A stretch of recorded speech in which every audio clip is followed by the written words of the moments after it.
दोस्तों, कहानियों के सिलसिले को जारी रखते हुए आज फिर आपकी प्यारी दोस्त प्रतिमा आपके लिए लेकर आई है एक छोटी सी कहानी आप ही के शो पर, जिसका नाम है छोटी सी कहानी प्रतिमा की जुबानी। दोस्तों, आज जो कहानी मैं आपके लिए लेकर आई हूँ उसका नाम है मेंढक का रखवाला, जिसे लिखा है गोपाल मिश्रा ने। दोस्तों, इस कहानी को सुनने के बाद आपको ये एहसास होगा कि हम तो बस एक जरिया हैं, लेकिन वास्तव में इस दुनिया को चलाने वाला तो कोई और ही है। तो आइए सुनते हैं इस कहानी को। एक राजा अपनी वीरता और सुशासन के लिए प्रसिद्ध था। एक बार वो अपने गुरु के साथ भ्रमण कर रहा था। राज्य की समृद्धि और खुशहाली देखकर उसके भीतर घमंड के भाव आने लगे। वो मन ही मन सोचने लगे, सचमुच मैं एक महान राजा हूँ। मैं कितने अच्छे से अपने प्रजा की देखभाल करता हूँ। गुरु सर्वज्ञानी थे। वे तुरंत ही अपने शिष्य के भावों को समझ गए और तत्काल उसे सुधारने का निर्णय लिया। रास्ते में ही एक बड़ा सा पत्थर पड़ा था।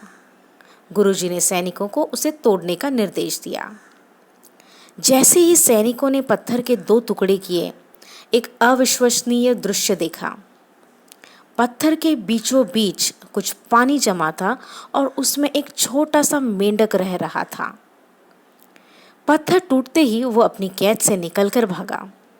सब अचरज में थे कि आखिर वो इस तरह कैसे कैद हो गया और इस स्थिति में भी वो आज तक जीवित कैसे था।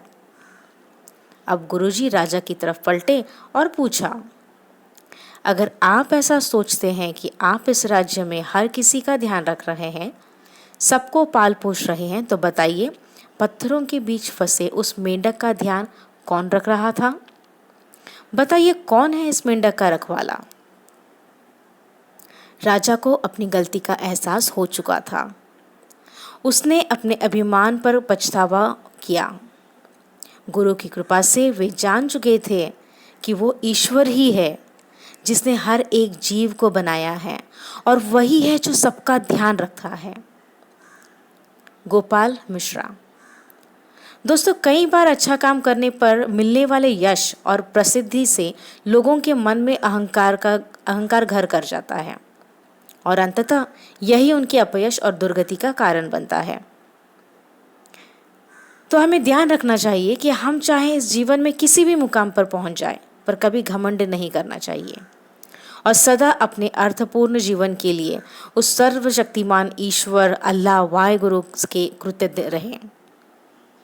तो दोस्तों, इसी कहानी के साथ आपके प्यारी दोस्त आपसे इजाज़त लेती है, लेकिन वादा करती है कि कहानियों का ये सिलसिला बस यूं ही जारी रहेगा और आपसे फिर मिलेंगे 2 दिनों के बाद, यानी कि सोमवार को शाम को एक छोटी सी कहानी के साथ आप ही के शो पर, जिसका नाम है छोटी सी कहानी प्रतिमा की जुबानी। तब तक के लिए बाय बाय।